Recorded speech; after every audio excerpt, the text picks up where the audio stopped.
Oui, j'avais eu raison. Enfin, j'avais eu raison sur une théorie sur Riverdale. Et donc bonjour tout le monde, j'espère que vous allez tous très bien. Aujourd'hui on se retrouve pour une nouvelle vidéo consacrée à l'univers de Riverdale, à la série Riverdale. Aujourd'hui on va parler de l'épisode 5 qui est sorti ce matin sur Netflix et hier soir du coup aux États-Unis. Un épisode peut-être un petit peu moins bien que l'épisode 4, mais un épisode vraiment avec quand même un petit peu d'action et avec beaucoup de retournements de situation entre guillemets. J'ai bien aimé cet épisode quand même. On va un petit peu en parler, je vais vous dire ce qui m'a plu, ce qui m'a pas plu parce que c'est pas non plus le meilleur épisode comme je vous l'ai dit. Pour commencer cette vidéo, je vais parler directement, hein. Bien sûr il faut avoir vu l'épisode 5 si vous voulez regarder cette vidéo parce que je vais spoiler d'un coup là. Je vais parler bien évidemment de la théorie où j'ai eu raison. Oui, il y a le retour du couple Barchi. Alors est-ce que ça va être un retour éphémère comme je l'avais dit dans la vidéo? Je pense que oui, ça sera pas une longue durée on va dire, mais il y a bien le retour du couple Barchi et la scène de douche justement c'est Archie et Betty qui ken en fait, et c'est une scène pour le coup assez haute, hein. Franchement ils ont pas cuté énormément, et même Roberto Aguirre Sacasa avait déclaré que la scène de douche elle était très haute et que la CW serait obligée parfois de skipper des moments ou je sais pas de cutter des moments parce que apparemment c'était assez intense,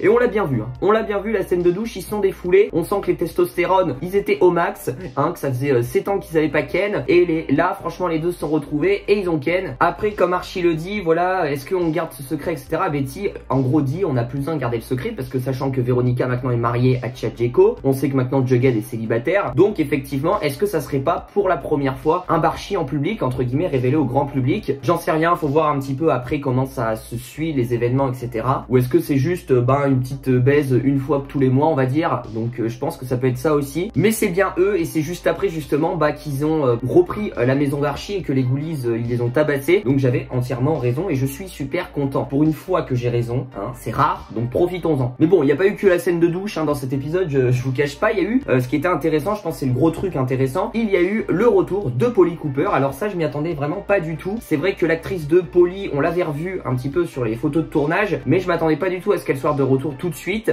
Polly, je le dis, c'est un personnage que je déteste et du coup bon, elle est de retour, c'est cool, mais franchement elle apporte pas non plus énormément de choses. Voilà, elle se fait passer pour une meuf qui a pris des responsabilités, qui a un job etc. J'ai 2 jumeaux etc. Pas du tout, elle est en train de prendre de la coke avec les Ghoulies et c'est justement ça sa source de revenus, c'est justement la vente de drogue etc. Attends, la meuf elle a presque 30 piges, elle a 2 jumeaux, 2 enfants et elle est en train de dealer du shit et tout, mais elle a quoi dans la tête? Non mais sans déconner, c'est un personnage complètement débile et qui a aucune conviction dans la vie, c'est pas possible. Déjà que je l'aimais pas, mais là encore pire. Je me suis dit ça y est, elle a trouvé une stabilité, peut-être qu'elle a changé, elle sera peut-être mieux etc. Mais pas du tout, elle a menti à sa mère, elle a menti à sa sœur, elle travaille pas, elle dit de la coke et après elle se fait passer pour la victime, ouais mais vous comprenez pas etc. Non mais arrête, en plus elle a 2 jumeaux quoi, enfin je sais pas, c'est chaud quoi. Bon bref, j'ai pas du tout aimé et je suis très content que Polly justement se fasse enlever à la fin par le camionneur, parce que oui, en fait ce que j'ai l'impression c'est que chaque fin d'épisode, on va avoir une petite post-crédit entre guillemets, on aura le camionneur qui va enlever une fille en courant dans la nuit dans Riverdale, hein, d'où un petit peu ces affiches que Roberto Aguirre Sacasa nous avait dévoilées, où on voit le camionneur et à un moment il y avait la première affiche où on voit une fille qui court, et un petit peu c'est pareil là, c'est un petit peu Polly au secours, on a le même plan entre guillemets, mais la question que je me pose c'est est-ce que ce camionneur il tue les filles? Probablement, ou est-ce qu'il les enlève juste à un endroit etc. et elles sont prises en otage ou j'en sais rien. Est-ce que le camionneur est lié à l'homme au sac poubelle ou est-ce que c'est 2 personnages différents? Je pense que c'est 2 gars différents. Enfin bref, il y a beaucoup de questions autour du camionneur et du coup il y a beaucoup de questions autour de la mort ou pas de Polly Cooper. C'est vrai que dans l'épisode 4 c'était Squeaky, là maintenant c'est Polly. Là ça devient un petit peu inquiétant. Surtout qu'à côté Hiram Lodge est en train de dissoudre la ville de Riverdale, il est en train de la détruire complètement et on sent qu'il y a une réelle lutte, hein. Hiram Lodge là ça y est, la ville de Riverdale est je crois entre guillemets presque détruite. C'est pour ça que nos 4 héros, Archie, Betty, Veronica, Jughead vont devenir des professeurs parce qu'il manque des professeurs au lycée Riverdale High pour qu'ils tiennent un petit peu le coup, parce que sans professeur le lycée ferme et Riverdale c'est mort. Donc ils sont en train de se battre hein, avec Tony au pouvoir entre guillemets et avec les seules petites armes qu'ils ont, mais ça va être très compliqué face à un Hiram Lodge qui est en train de tout dévorer et qui veut bâtir entre guillemets Sodale à la place de Riverdale. D'ailleurs j'ai très apprécié le moment où Veronica a besoin de l'aide de son père et que son père on se dit oui il va accepter tout et son père dit non en fait tu te démerdes, je suis pas ton chien ou je sais pas quoi, enfin comme Veronica à la fin de la saison 4, enfin au début de la saison 5 on s'en rappelle, où du coup Hiram avait besoin de l'aide de Veronica parce qu'il s'était fait tabasser à mort et Veronica a dit bah non parce que t'as vu comment t'as un chien machin etc, un chien sans laisse machin je sais pas quoi, voilà je t'aide pas etc tant que tu changes pas. Et bah là Hiram Lodge a retourné le truc et ça j'ai bien aimé, voilà pour la petite référence, c'était très sympa. On a aussi Reggie, putain qui est quand même assez impressionnant parce qu'il a grave changé. Moi j'aime beaucoup la façon dont Reggie il est actuellement, bien sûr c'est le garde du corps de Hiram mais pas que, il va être aussi prof de sport il me semble à Stonewall Prep, et à un moment Archie fait appel à Reggie pour justement voir s'il n'y a pas de la coque et tout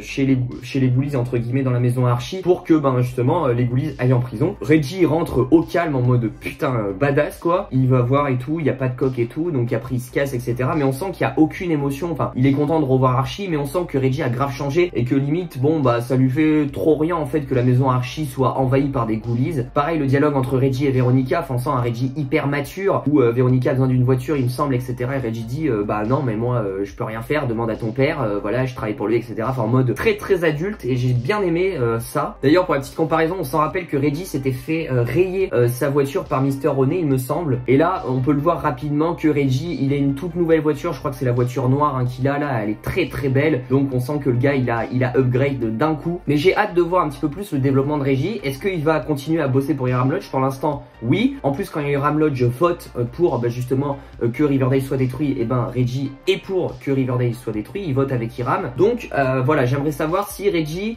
est-ce qu'il va se rendre compte que ce que fait Hiram est quand même mal et qu'il va changer de côté sa veste à la fin de la saison 5, ou est-ce qu'il va rester tout au long avec Hiram Lodge? Moi je pense personnellement que au milieu de la saison Reggie va tourner le dos à Hiram et va rejoindre un petit peu la bande à Archie pour lutter et pour justement rebâtir Riverdale. Je voulais parler de Jughead Jones, voilà, donc Jughead Jones qui là clairement a le syndrome de la page blanche parce que presque tout au long de l'épisode on peut le voir qu'il n'arrive plus à écrire, qu'il a des dettes à payer, il y a d'ailleurs les deux petits mercenaires là qui sont revenus chez Pop, il a failli encore se faire cramer, il doit je sais pas combien de dettes, enfin c'est assez énorme ce qu'il doit en termes de montant. Donc c'est pour ça que Jughead Jones maintenant travaille avec Tabitha, qui a pris la relève de Pop, qui a pris la retraite d'ailleurs dans cet épisode. D'ailleurs la retraite de Pop, j'en parle vite fait, c'était assez touchant, c'était assez touchant parce que mine de rien Pop ça fait depuis le début qu'on le connaît, et j'ai envie de dire Pop c'est un petit peu le papa de toute la bande à Archie, donc oui ça fait chaud au cœur, et c'est quand même assez triste de voir Pop quitter la série. Alors est-ce qu'on le reverra? Je n'en sais rien, mais du coup le message d'adieu était vraiment très touchant, surtout le petit discours de Jughead, et d'ailleurs ce petit discours là à Jughead fait justement que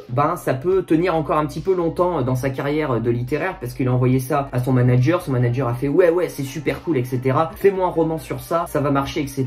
Donc Jughead il est un petit peu en hésitation, c'est-à-dire soit il reste chez Pops, il travaille chez Pops pour rembourser ses dettes, ou soit il écrit un roman qui pourrait cartonner, mais c'est-à-dire qu'il ne travaillerait pas chez Pops et qu'il se barrait, il écrirait un roman qui pourrait cartonner et aussi pour rembourser ses dettes. Enfin bref, il a le cul entre deux chaises, et on sent que c'est très glacial, j'ai envie de dire, ultra glacial entre Betty et Jughead. On a eu une conversation au début de l'épisode, c'est une conversation hyper froide en mode ouais tu vas bien, c'est cool, allez au revoir. À la fin quand ils se réunissent les quatre, franchement c'est waouh, à part Archie et Betty qui sont joyeux, putain Jughead il a la tête dans le cul. Bon à la fin on sait que Jughead va être colocataire avec Archie dans la maison d'Archie, mais c'est chaud quoi. Jughead est complètement transformé et c'est ça que j'aime bien aussi, il a vraiment changé de caractère etc. Et Betty et Jughead franchement waouh c'est glacial. Alors est-ce qu'on aura un retour du couple? Je n'en sais rien, sachant que là Betty a des pulsions avec Archie, je n'en sais rien clairement. Moi personnellement je sais pas, j'aimerais bien le retour du couple, mais j'aimerais bien aussi que Jughead trouve une autre petite amie etc.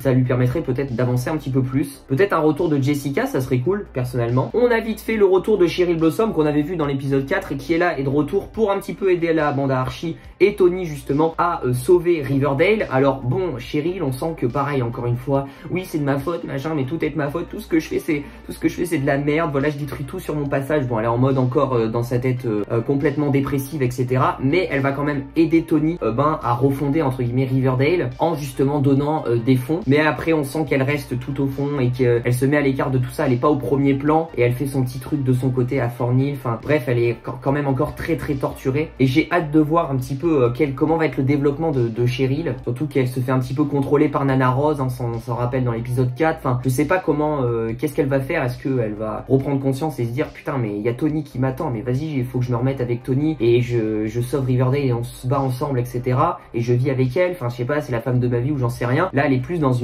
un mode dépression, en mode non, tout ce que je touche c'est de la merde etc. Je travaille avec ma famille, il faut que je refonde ma maison de famille etc. Enfin bref, c'est intéressant de voir ce développement-là. Après, j'aimerais pas que tout au long de la saison 5, on ait une Cheryl dépressive, parce qu'au bout d'un moment, merde quoi, la joie de vivre un petit peu quand même. Donc, à voir. Donc nos héros vont rester quelques mois de plus à Riverdale pour justement sauver la ville. On a aussi quelques petites tensions entre Chad et Veronica, parce que Chad a bloqué toutes les cartes bancaires pour que Veronica rentre. Enfin bon bref, c'est un petit peu bizarre, mais on sait que Chad va arriver à Riverdale, on avait vu des images. Donc j'ai hâte qu'il arrive et qu'il y a un petit peu ce triangle amoureux avec Archie, Veronica et Chad. Et même qu'il y ait une rencontre entre Chad et Hiram, parce qu'on le sait que dans la saison 5, hein, sachant que ces deux-là, c'est un petit peu des businessmen, s'ils se rencontrent, ils vont forcément bosser ensemble. Et moi, je le vois gros comme une maison, que si Chad il débarque à Riverdale, il va être un petit peu maire adjoint de Hiram Lodge et ça va partir en couille totale. Veronica ne cautionnera pas ça et justement, peut-être qu'ils vont se séparer. Enfin, bref, je vois un petit peu le truc comme ça. En tout cas, voilà, j'ai fait un petit peu le tour de cet épisode-là. Bon, il n'y a pas 50 000 choses à dire parce que bon, ça reste un épisode cool, mais un petit peu moins cool que l'épisode 4 parce que l'épisode 4, on avait un petit peu cette excitation de voir un petit peu nos héros 7 ans plus tard. Qu'est-ce qu'ils faisaient pendant ces 7 ans-là,